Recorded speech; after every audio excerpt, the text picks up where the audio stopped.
Welcome to Slightly Off Center, a space where ideas wander, double back, and occasionally return from somewhere unexpected.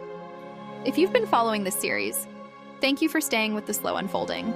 If you're new, I'm glad you're here.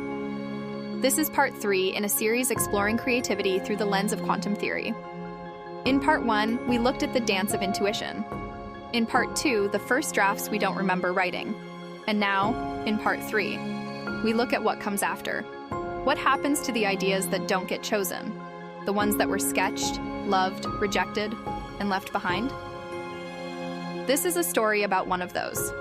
I presented 3 concepts in a first-round design presentation. None of them were picked. It happens. But later, when the project evolved, one detail returned. Not in the way I expected. A font choice I had thought was buried came back. Reshaped, recontextualized, alive again.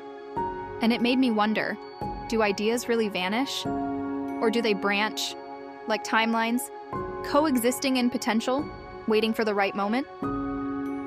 In quantum theory, Everett's many worlds interpretation suggests that every possibility continues, even if we don't perceive it.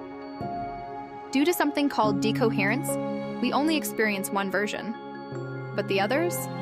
They may still ripple in the background. In creativity, we often live in the present outcome, the approved direction, the final execution. But that doesn't mean the discarded paths weren't real. They echo. They shape how we think, what we choose later, and what we're quietly drawn to next. Physicist Jeremy Harris talks about how our brains explore countless micro-possibilities before settling into one experience. This quantum lattice of potential isn't just theoretical, it's embodied. So maybe creativity isn't just about execution. Maybe it's also about listening for what wants to come back. Maybe the idea wasn't wrong, just early, or not quite ready, or waiting for the version of you that could see it again. What if rejection isn't an end, but a pause? In this loop, where mind, memory, and reality braid together, some ideas don't disappear. They return when you've evolved enough to meet them again. I'll leave you with this. What might still be waiting in your own archive of the unchosen? And when it returns, will you recognize it? If this resonated, feel free to share what's come back for you.